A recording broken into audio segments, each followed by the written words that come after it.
Senyum seindah suria yang membawa cahaya. Senyumlah dari hati, duniaku bersemi. Assalamualaikum, selamat pagi, salam sejahtera, selamat berhujung minggu. Ya, betul. Ya, dan hari ini kita bersiaran secara langsung untuk Sejahtera Asia pada hari Ahad, hari 7. Hari 7. Dan di mana hari ini 4 April 2021 bersamaan dengan 21 Syakban 1442 Hijriah. Dan terima kasih kepada penonton Sejahtera Asia yang menjadikan Sejahtera Asia sebagai rancangan pembuka pagi anda, pembuka siaran pagi anda, dan merupakan rancangan tetap setiap hari untuk mendapatkan informasi dan juga wadah yang berguna khas untuk anda penonton setia kami di Sejahtera Asia. Apa Betul khabar tu, kita, Sharon? Baik, apa khabar kita? Kami sihat je.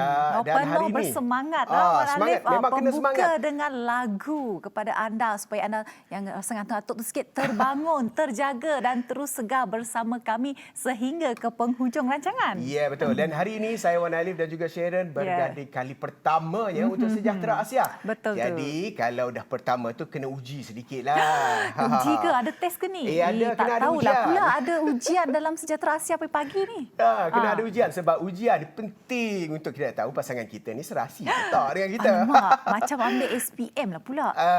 Okey, Sharon. Ya. Ujiannya adalah pantun. So saya nak pantun, saya jual pantun dan Sharon kena beli pantun saya. Okey. Bangun pagi masih berkain pelikat, tengok Sejahtera Asia hilang rasa mengantuk. Hidup sepakat membawa berkat, bagaimana ia dapat dipupuk. Bercakap tentang sepakat mau berkat ni ya. Ya. Jadi saya akan jawab.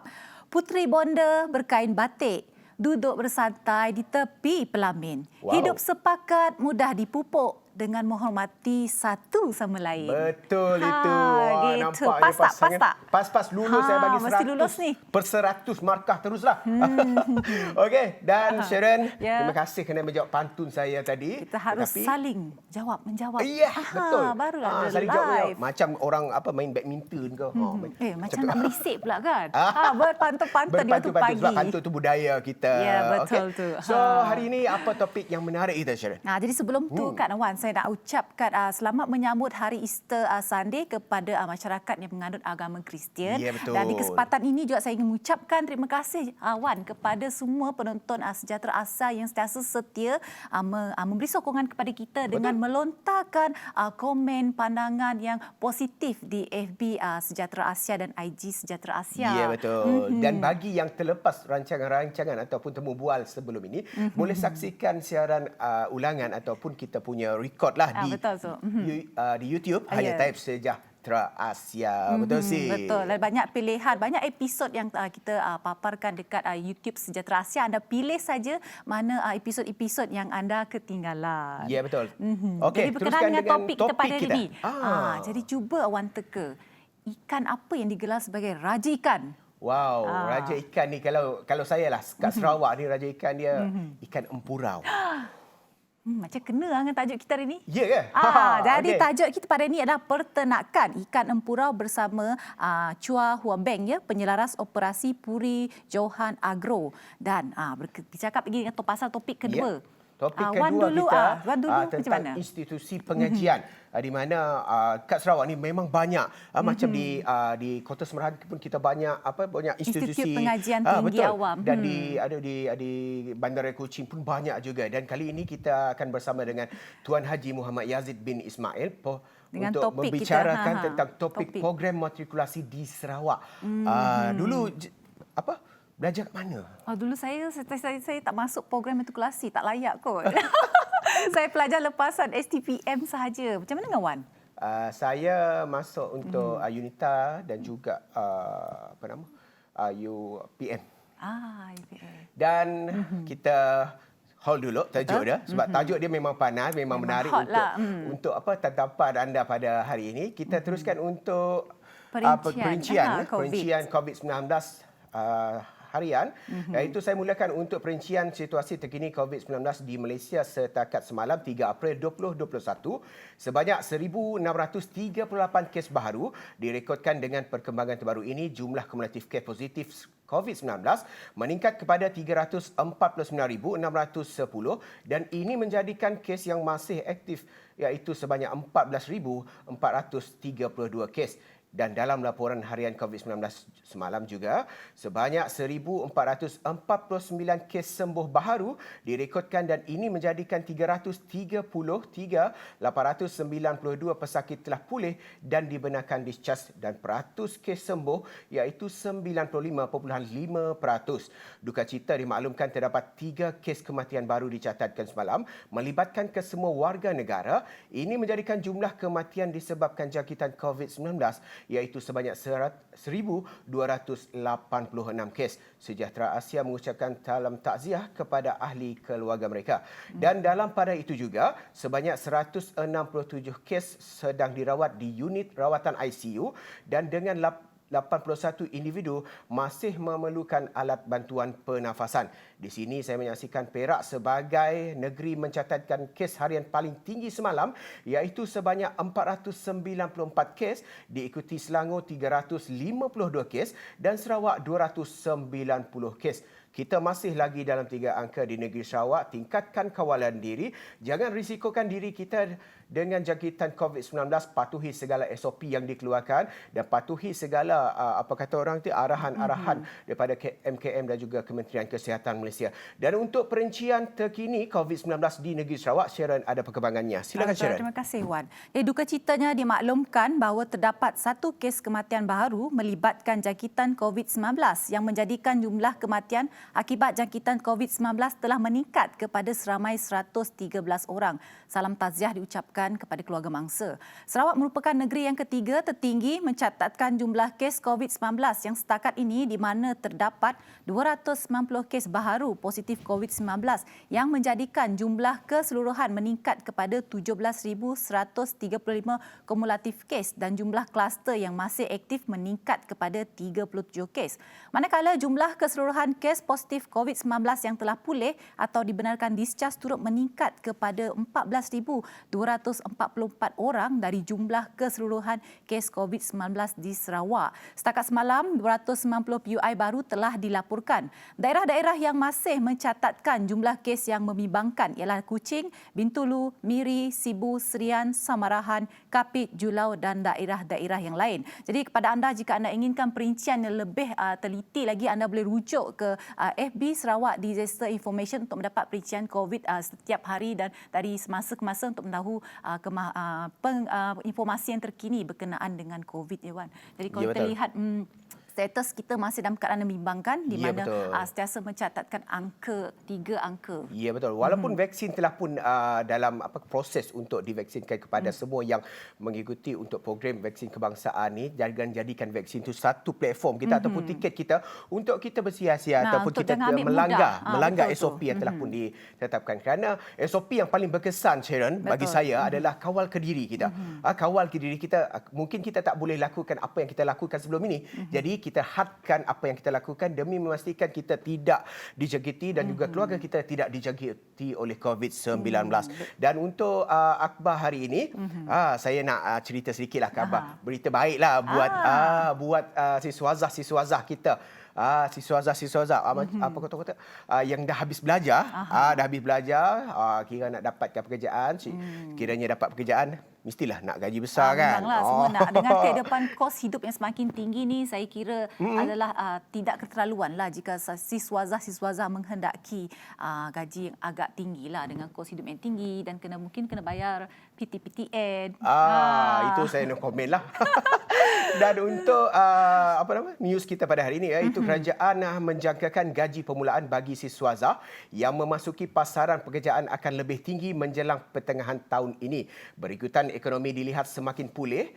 Ia dikatakan oleh Menteri di Jabatan Perdana Menteri Ekonomi Datuk Seri Mustafa Mohamed mengakui gaji yang diterima lulusan universiti tahun lalu jauh lebih rendah susulan penularan pandemik COVID-19 dan justru katanya lagi menjadi hasrat kerajaan untuk mewujudkan banyak peluang peluang pekerjaan yang lebih berkualiti sekaligus siswa Azhar yang baru mula bekerja menikmati gaji yang lebih tinggi. Alhamdulillah, syukurlah. Jadi saya kira ini memang merupakan satu berita yang baik kepada buat para siswa Azhar lah.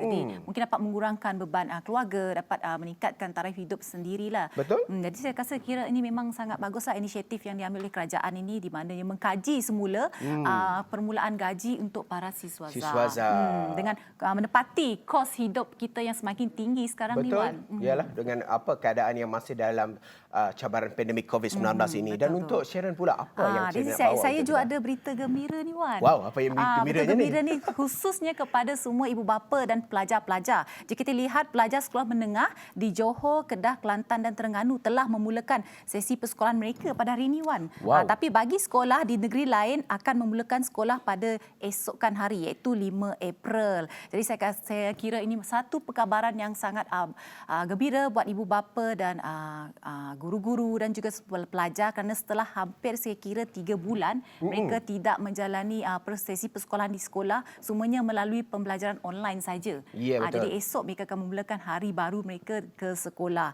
Jadi sini kita nak ingatkan kepada ibu bapa, kepada guru-guru dan pelajar-pelajar, kita faham keterujaan, terutama sekali pelajar-pelajar tuan bila pergi sekolah jumpa kawan tu seronoklah, dah lama tak jumpa rakan-rakan. Tetap amalkan SOP.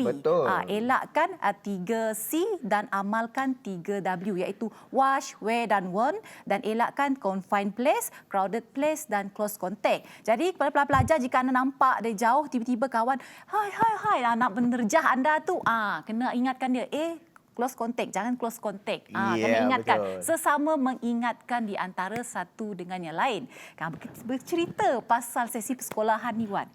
Apa pengalaman Wan dekat sekolah yang tak dapat dilupakan? Pengalaman di sekolah tidak dapat dilupakan lah. Kalau tak dapat dilupakan zaman di sekolah, tak silap Wan, sekolah rendah. Sebab saya ni sekolah dekat kampung. Bila dekat kampung tu jarak sekolah dan dengan rumah pun jauh sedikit. So saya turun pagi tu guna jalan kaki je lah. So bila jalan kaki tu tiba-tiba dalam semak tu keluar seekor anjing. So bila anjing tu kejar saya jatuh, seluar saya koyak dan sebagainya. Itulah balik rumah dengan muka sedih, menangisnya, sakitnya. Masa berjaya digigit ke diserang? Tak, anjing tu lari, dia sengaja je nak suruh saya ni balik rumah.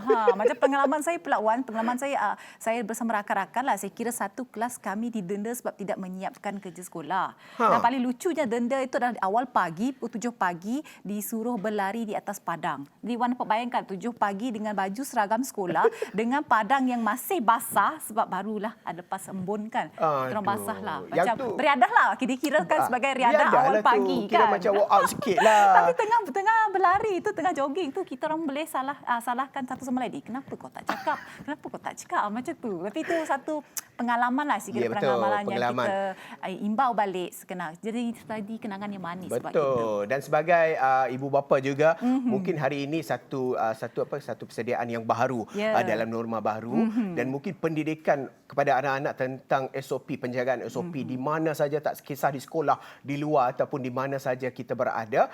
Tingkatkan SOP kita, kawalan ke diri kita agar kita tidak menjadi mangsa jangkitan COVID-19. Pada hari ini kan, hari Ahad ni mereka masih sempat lagi, kepada ibu bapa anda masih sempat lagi, tinggal satu hari sepanjang hari ini anda masih sempat lagi mungkin membuat persediaan terakhir untuk menyiapkan keperluan anak-anak turun ke sekolah besok. Tapi setia bersama kami sehingga ke akhir rancangan, baru anda pergilah melakukan persediaan membeli belah untuk keperluan anak-anak anda. Okey, dan penonton kita bagi masa sedikit untuk buat kopi ke, nak buka nasi lemak ke, dan jangan ke mana-mana untuk kita bicarakan topik selepas ini. Yang ke mana-mana, tetap bersama dengan Sejahtera Asia. Kembali selepas ini.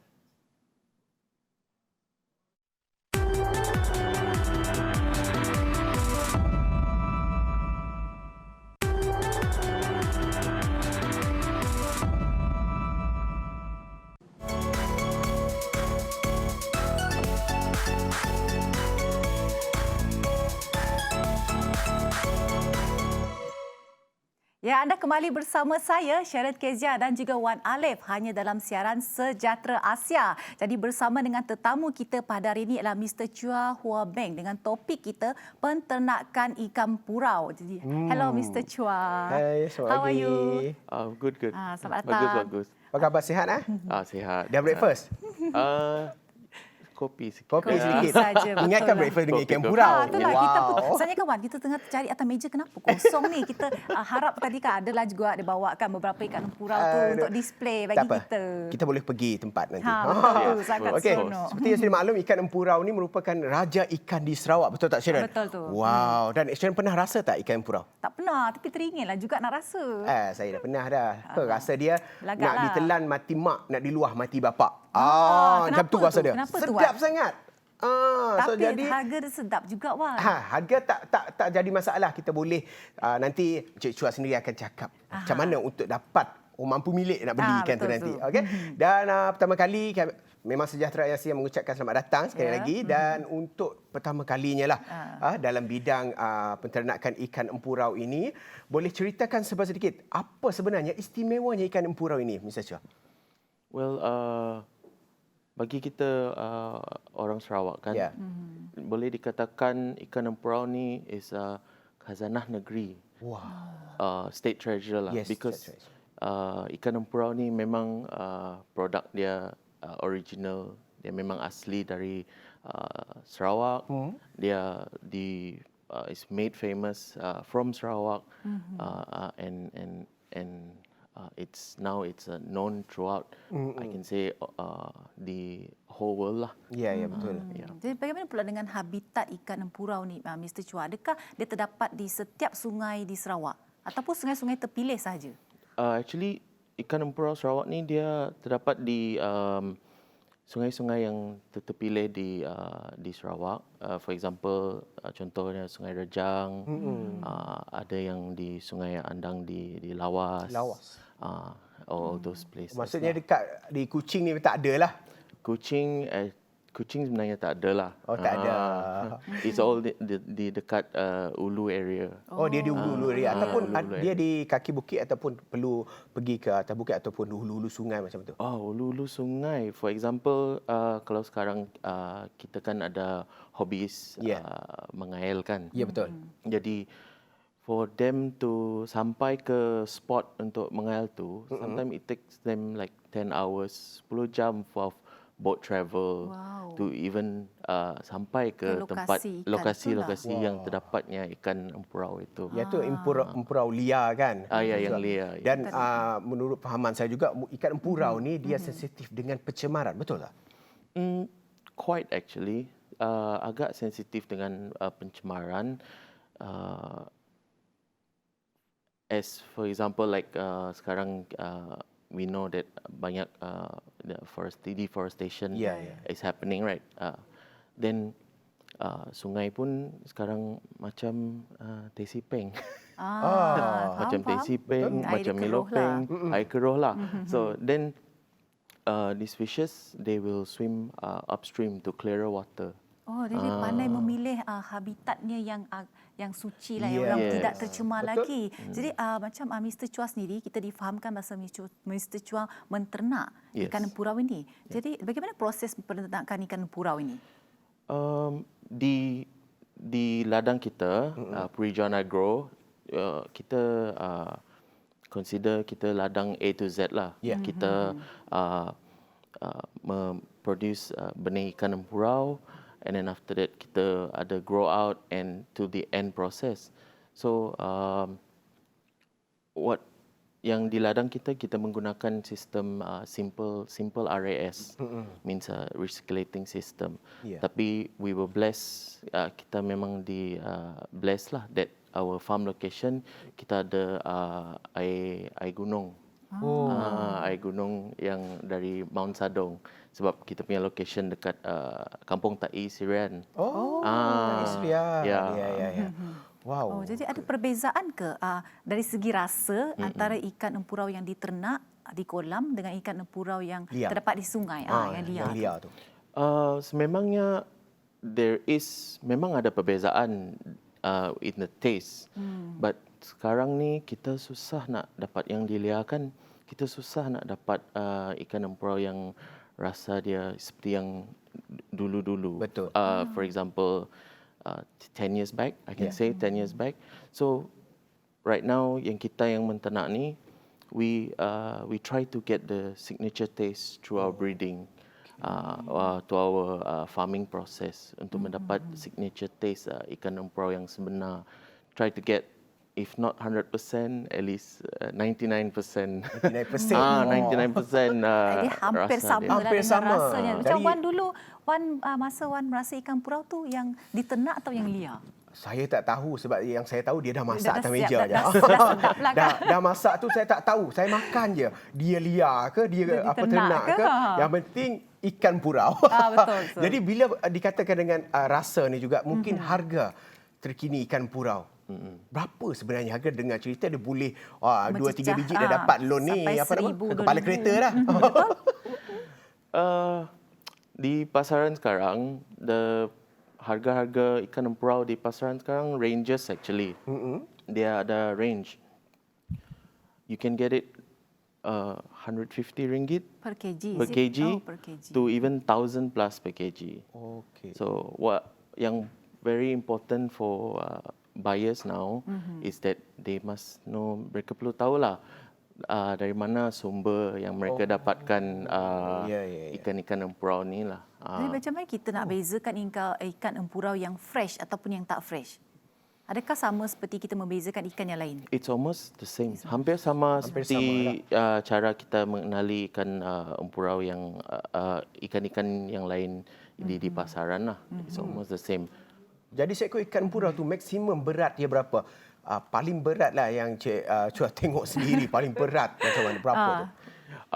Kalau yang diternak, Ya. yang paling besar yang pernah saya lihat diternak ada 8 sehingga 12 kg. Wow.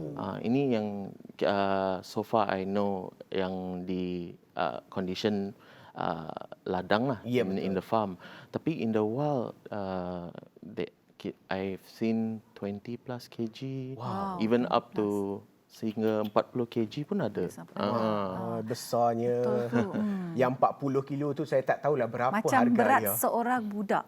Kan 40 kg tu. Betul. Jadi besar. Jadi Mr. Chua, adakah betul pertumbuhan yang ikan purau ni mengalami pertumbuhan yang perlahan, iaitu kira-kira 2 tahun baru mencecah 1 hingga 2 kg dan 3 tahun ke atas baru mencecah 3 hingga 5 kg? I do a little bit correction.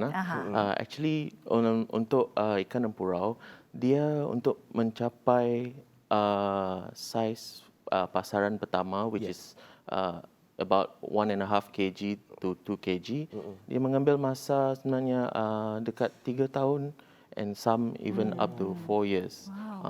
It all depends, terpulang kepada cara kita menternak dia lah. Jadi Wan bayangkan kalau 40 kg tu berapa tahun? Itu memang tak pernah keluar. Dapat tu kira kata orang tu durian runtuh lah dia. Jadi Mr. Chua, yang 40 kg tu kan yang diternak atau yang liar? Oh, itu yang saya pernah lihat tu yang liar. Yang liar. Jadi 40 kg entah berapa tahun Wan dia dah hidup dalam sungai tu untuk mencapai 40 kg tu. Itu dia hidup dalam sungai, tapi yang ni diternak. Dan diternak ni dengan tempoh jangka masa panjang macam tu mungkin banyak cabaran dan juga halangan. Boleh Mr. Chua kongsikan cabaran dalam peternakan ikan purau ni. Dalam penternakan ikan empurau, nak katakan susah, tidaklah susah, but once you understand it, dia memang it's a single process lah. But seperti farm kita Perijaan Agro, kita breed, membuat benih, kita grow out, then kita process the end product juga. So setiap stage memang ada how to say, the problems. Memang ada problem dia. For example, in breeding, during kita nak menghasilkan benih, induk-induk ni sebab dia tidak macam ada musim. So it's dia punya sistem pembiakan, they don't mature all at the same time. So kita kenalah pilih setiap-setiap bulan, setiap-setiap minggu kadang-kadang kita kena perhatikan whether induk dia sedia untuk dibuat pembiakan arahan lah. And then in grow out, sebab dia mengambil masa yang panjang kan. Jadi dia mengambil masa yang panjang, so kita punya water management, the growth, and then maintaining supaya dia macam tidak matilah, because it takes 4 years compared to 3 to 4 years compared to like other species of fish yang mungkin 6 bulan, 10 bulan then kita boleh harvest sudah. And then of course towards the end, marketing is another challenge also, because kita dapat saingan, because sebenarnya ikan empurau ni, spesies tor ni, dia ada dari Sarawak sampai ke Nepal. All the way to Nepal pun ada. It's famous for people doing sports fishing, but untuk sebagai food fish, untuk sedap dimakan, memangnya yang dari Sarawak menjadi pilihan ramai lah. So you get a lot of competition from other places, from your neighboring, even neighboring countries, on pricing, on the authenticity. That's why over here we've got the sort of like the trademark brand, like Ikan Empurau Sarawak. Ada nama sendirilah. Yes. Dan untuk penternakan ini, Mr. Chua, bila saya tengoklah, kalau yang liar tu dia berada di hulu sungai, di dasar-dasar berbatu, sungai yang berbatu. Tapi di ladang ataupun seperti yang diterangkan oleh Mr. Chua sendiri, adakah iklim semasa ni mempengaruhi cara penternakan ikan ataupun mempengaruhi hidupan ikan itu sendiri? Dalam bidang aquaculture ni sekarang, and then sekarang dalam kemajuan teknologi aquaculture, so the good thing is geografi tidak menjadi halangan untuk kita culture sesuatu spesies ikan lah. So macam seperti di ladang kita di Perujahan Agro, kita menggunakan RS system, kita menggunakan tangki simen, sometimes kita even ada pelbagai lah, tangki simen, HDPE, plastik, PVC tu? canvas, even the PVC, all these things.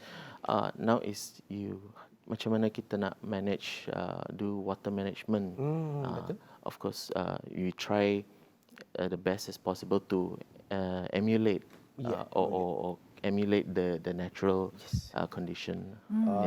Habitat natural. Asal dia lah. Habitat asal macam ni, ikan purau ni walaupun dia diternak di ladang, tapi dia akan rasa dia berada di hulu Sungai Rajang. Jadi dia cuba sesuaikan air tu seperti yang asli lah, seperti sungai yang asli, supaya habitat ni dapat membiak dengan lebih lah. Dan saya rasa ikan empurau ni bukanlah satu yang apa kata orang tu jarang didengar, seperti yang Encik Chua sendiri cakap tadi, sampai ke Eropah.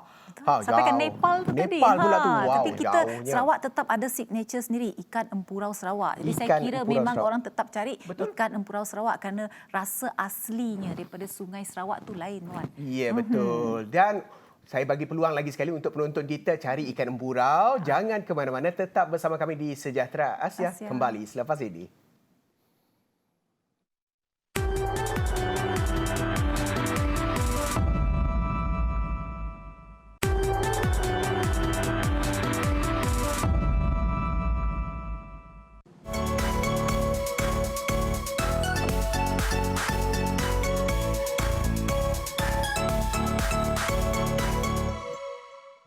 Ya, anda masih bersama saya, Sharon Kizia dan Wan Alif dengan tetamu kita, Mr. Chua, dengan topik kita pada hari ini, perternakan ikan empurau. Jadi perkongsian tadi kawan sangat penuh perkongsian informasi pada kita bahawa baru sekarang kita tahu habitat ikan-ikan empurau ni dekat sungai mana, dan memang patutlah harga dia mahal, Wan. Sebab dia semakin pupus dan sukar untuk dicari. Dan di sungai-sungai terpilih di negeri Sarawak saja habitat ikan empurau tersebut. Tapi tadi kita tak sempat nak tanya Mr. Chua, bagaimana rasa ikan empurau tu? Secara ringkas, rasa dia macam mana? Bila kita makan ikan empurau ni, apa yang kita cari is actually daging dia yang lembut and then berlemak and then dia tidak ada bau hanyir sebenarnya.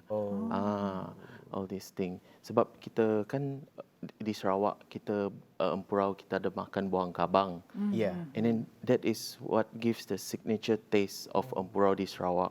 Buah kabang tu. Buah Oh, engkabang. jadi dia one hanya of the makan things. buah engkabang saja ke? Tidak, dia Ada tidak makan buah engkabang saja. Dia ada makan buah-buah lain macam ensurai ke, jambu ke apa. But buah Makanan engkabang utama gives lah. the signature taste. It gives the name Empurau to the fish, buah engkabang ni. Because buah engkabang ni dia endemic to Borneo Island. Yes, Sebab betul. Borneo Island saja yang Ada ada. buah Yang ada buah engkabang. engkabang. Wow. ya. Sehatlah ikan tu makan buah-buahan. Wow. Sebenarnya Kak Wan, kita pun boleh juga makan buah engkabang. Sebab Boleh. kalau Wan tengok kebanyakan dekat bandar-bandar kapit tu, dia ada mentega yang dihasilkan daripada minyak buah engkabang. Wow. Jadi kalau kita makan dengan nasi yang panas-panas tu, rasa mentega yang segar dan tanpa lemak lah, sangat sedap lah. Terliur pula saya. Jadi Tapi- kepada penonton, jika mempunyai alahan menggunakan mentega daripada produk Tenusu, anda mungkin boleh beralih-alah kepada mentega yang minyak yang digunakan daripada minyak engkabang inilah. Mentega yang dihasilkan daripada minyak engkabang. Okey, dan Mr. Chua, untuk yang terakhir kali ini macam mana penonton kita untuk dapat menghubungi Mr. Chua ataupun penerangan tentang Mungkin nak mendapatkan perkhidmatan cara Perkhidmatan, ya. peternakan ikan empurau ni. Untuk sesiapa yang di luar sana, para penonton yang ingin berjinak untuk menternak ikan empurau ataupun mendapatkan ikan empurau untuk dimakan bersama keluarga ke untuk entertainment, you can get a hold of us on Facebook, on Instagram. We have our page which is Puri Johan Agro. And then of course in the page social media ni kita ada detail lah di contact number semua di dalam sana lah. Okey, dan terima kasih kepada Mr. Ya, Chua terima kasih, kerana Mr. Chua. berkongsi tentang ikan Ikan empurau empurau. Sarawak, Ikan raja legend. segala ikan. Ikan legend Sarawak. Terima kasih kerana sudi berkongsi dengan kita pada hari ini. Terima kasih. Thank you for having me. Ya, semestinya jangan jerak lah kata orang Sarawak. Lain kali datang bawa ikan empurau sekali. Okey, mesti Tak puas pasti. hati lagi ni. Tak puas hati lagi Salah dia. tengok. Okey Sharon, Ya. selepas ni topik yang akan kita Topik bicarakan. yang seterusnya adalah bersama dengan Pengarah Kolej Matrikulasi Sarawak, Tuan Haji Muhammad Yazid bin Ismail, dengan program kita pada hari ini adalah program matrikulasi di Sarawak. Ya, untuk Jadi, topik kita yang kedua, jangan ke mana-mana, kembali Betul. selepas ini. Hanya dalam Sejahtera Asia.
Wow, bila kita tengok tadi Sharon, VT tadi gembira je pelajar-pelajar kita dimatrikulasi dan Itulah itulah terasa perasaan. macam mengimbau kembali zaman-zaman kita di IPTA lah, Ya, Institut betul. Pengajian Tinggi itu kan. Dan untuk membicarakan topik kali ini, kita bersama dengan Pengarah Kolej Matrikulasi Sarawak, Tuan Haji Muhammad Yazid bin Ismail. betul. Assalamualaikum, selamat pagi. Selamat pagi. Assalamualaikum. Terima kasih Khabar sihat. datang bersama Dan kami hari Sherin. ini. Terima kasih kerana menjemput saya dalam program pada pagi ini. Alhamdulillah, terima kasih. Datang awal lah tadi. Ya.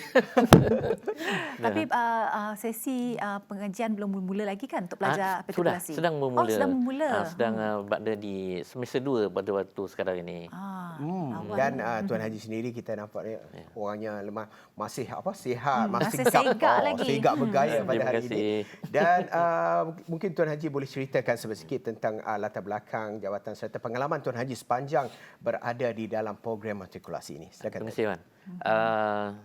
Saya telah bersama dengan program edukasi sejak tahun 2002 dan di dalam bidang pendidikan ini saya mula berkhidmat bersama dengan Kementerian Pendidikan pada tahun 1985 lah. Jadi bersama dalam dunia pendidikan sudah 36 tahun.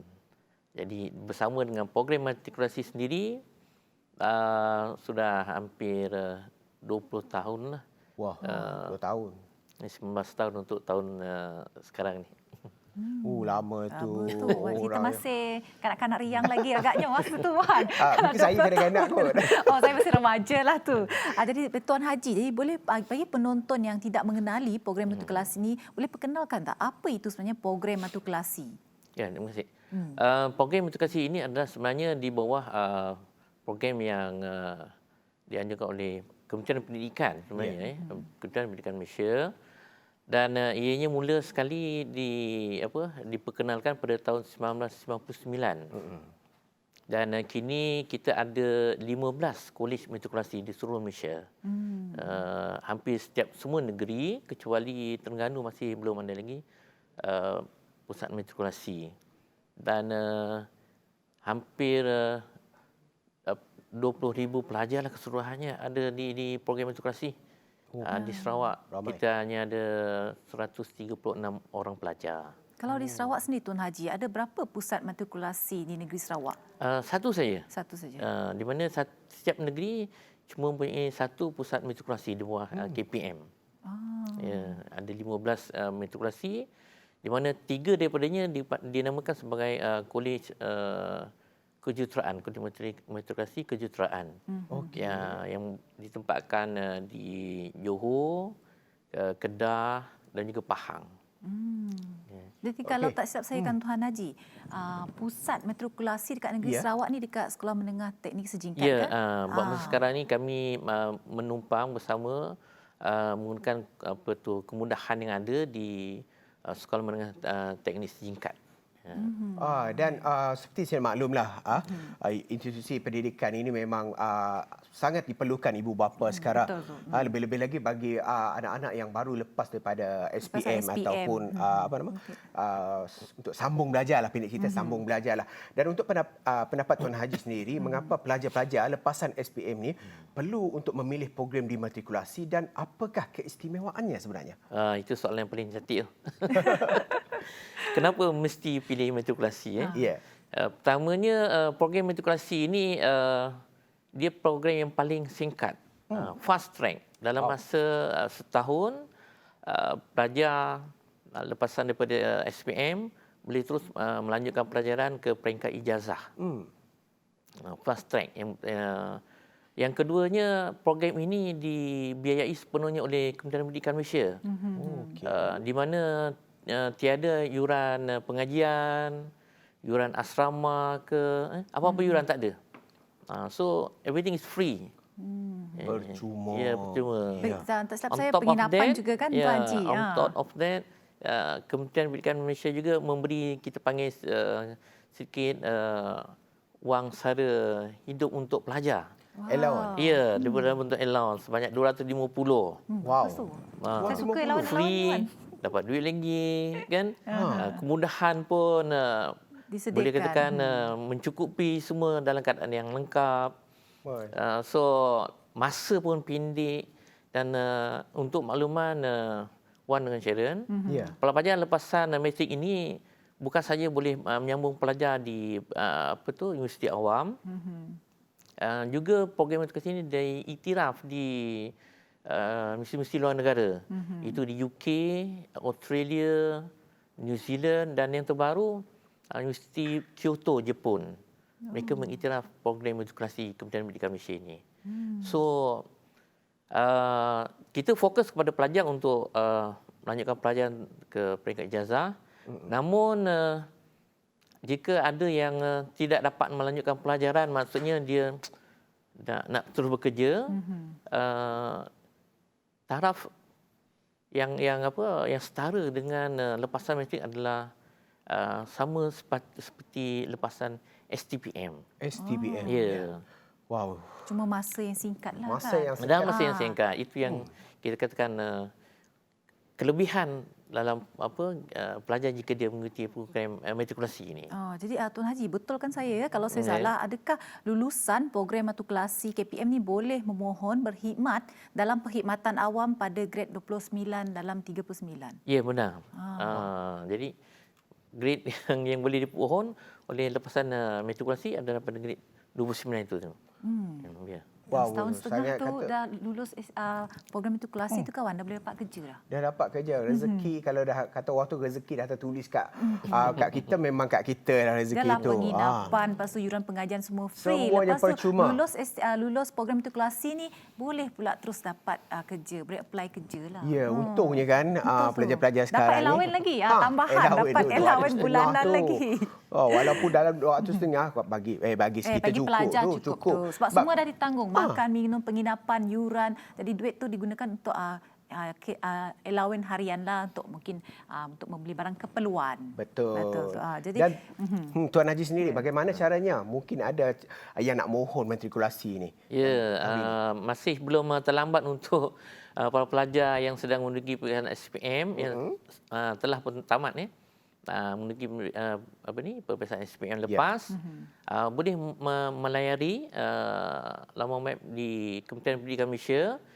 Di sana ada, kita panggil dia punya link ke bahagian matrikulasi. Dan tidak perlu ada apa-apa pembelian PIN number. Layari laman web Kementerian Pendidikan dan tu saja daftar di sana. Mohon saja. Mohon secara atas talian. Atas talian, mudah je. Dekat BSN seperti yang kebanyakannya pelajar SPM yang nak memohon IPTA ni kan Wan, selalunya kena perlu dapatkan PIN dekat BSN terutamanya. Tapi yang ni memang mesra lah, mudah pengguna, just mohon melalui talian yang telah ditetapkan. Jadi Tuan Haji, mungkin pelajar-pelajar dekat luar sana ataupun ibu bapa tertanya-tanya, apa kriteria yang layak memohon untuk program pengajian matrikulasi? Untuk sesi akan datang ini masih mengekalkan seperti mana sesi sebelum, kecuali ada sedikit saja perubahan. Pertama, kita menawarkan kursus-kursus sains. Bermakna pelajar-pelajar sains boleh mohon untuk kursus yang ditawarkan oleh bahagian matrikulasi inilah. Dan satu lagi kursus perakaunan. Dan yang ketiga, kursus berkaitan dengan kejuruteraan. Kejuruteraan. So untuk pelajar-pelajar lepasan SPM, untuk sains, mereka perlu subjek sains dan sekurang-kurangnya lulus C lah. Matematik tambahan, matematik, English, subjek sains seperti kimia, biologi ataupun fizik. Untuk jurusan sains. Manakala untuk jurusan perakaunan, untuk tahun ini ada sedikit kelonggaran. Di mana bagi pelajar-pelajar perakaunan yang tidak mengambil mata pelajaran matematik tambahan, boleh mohon. Boleh mohon. Dan kita ada dua jenis perakaunan, jenis kursus perakaunan. Satu lagi kita panggil perakaunan profesional. Hanya ditawarkan di Kolej Matrikulasi Selangor. Selangor, ya. Ya, itu jika ada pelajar-pelajar yang memang betul-betul berminat dengan berkaitan dengan accounting kan. Itu satu kita panggil satu fast track untuk mereka lah. Dan yang ketiga, kejuruteraan. Kejuruteraan kita ada 4 bidang. Kejuruteraan awam, mechanical, electrical dan satu lagi asas kejuruteraan. So seperti asas kejuruteraan tu, jika sekolah harian biasa, sekolah sains, mungkin sekolah aliran agama juga boleh mohon. Sebab kalau kita lihat trend yang lepas, ramai pelajar dari sekolah itu mohon untuk kejuruteraan asas kejuruteraan tu. So itu adalah antara range kursus-kursus yang ditawarkan lah. Adakah kursus yang ditawarkan ni ditawarkan di setiap pusat matrikulasi atau pusat matrikulasi tertentu saja? Contohnya macam di Sarawak, adakah program yang ditawarkan sama 3 program tersebut? Di Sarawak, oleh kerana kita punya kapasiti agak terhad, kita hanya menawarkan kursus sains saja. Kita sains saja. Kejuruteraan dan juga perakanan kita tak dapat nak tawarkan lah. Namun mereka boleh mohon dan kebanyakan pelajar di Sarawak berada di Kolej Labuan, Johor, Selangor, juga ada juga di Negeri Sembilan. Ya, dan sama juga di Kolej Matrikulasi di Sarawak ni ada juga pelajar-pelajar daripada negeri-negeri lain juga yang datang kan Tuan Haji. Ada juga, ada 1 ataupun 2 orang lah pelajar yang berminat untuk berada di Kolej Matrikulasi Sarawak. Betul. Sebab kita nak minat dengan jurusan-jurusan yang ditawarkan lah. Yang tak ada di tempat mereka, mereka pergi ke Sarawak. Bagi saya tu pendidikan ni ataupun nak nuntut ilmu ni kena apa? Meluas. Kena meluas. Tak kira kisahlah. manalah kat negara China jauh sekalipun. Demi menuntut ilmu tuan, kita jadi, harus. di Sarawak sendiri kita dah ada Kolej Matrikulasi. Jadi ibu bapa boleh buat satu plan jangka masa panjang pendidikan anak-anak. Sekiranya mungkin nak boleh jadikan matrikulasi ini sebagai satu platform untuk melanjutkan pelajaran bagi anak-anak mereka. Betul. Jangan lupa boleh cari matrikulasi.moi.gov.my di laman Sasawang. Betul tak? Betul tu.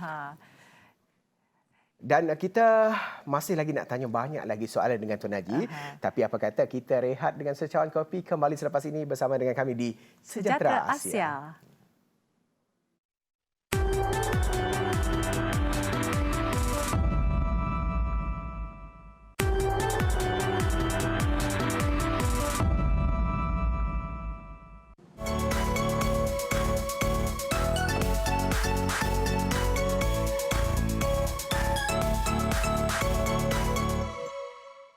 Ya, kembali bersama saya Sharon Kizia dan Wan Alif dengan tetamu kita Tuan Haji dalam program matrikulasi. Jadi terima kasih kepada anda yang terus setia bersama kami dalam Sejahtera Asia. Terus setia bersama kami sehingga ke penghujung rancangan. Betul, jadi kepada anda, jika anda mempunyai sebarang cadangan, pandangan, malah kritikan, anda boleh lontarkan di FB dan IG Sejahtera Asia. Jadi tadi kan Wan, satu perkongsian yang bermanfaat lah, penuh dengan informasi khususnya kepada ibu bapa dan anak-anak. Tapi kita belum tahu lagi Tuan Haji, bagaimana proses pemilihan pelajar ni dibuat?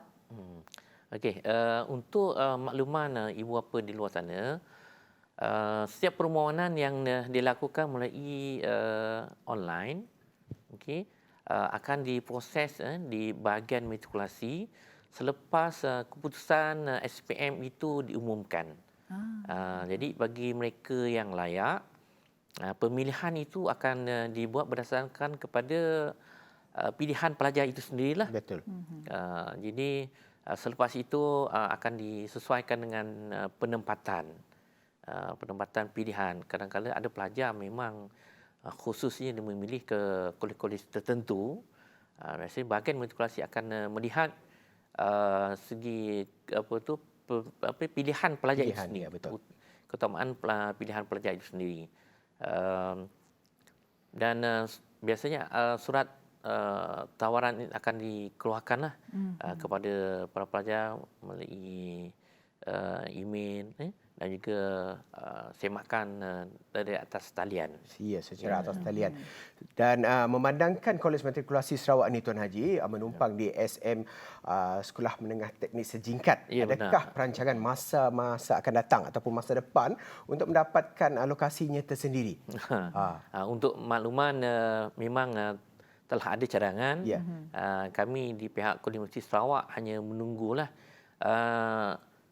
usaha yang telah dibuat oleh Kementerian Pendidikan sendiri dengan kerjasama Kerajaan Sarawak dan cadangan tapak kolej kekal kami di Sematan.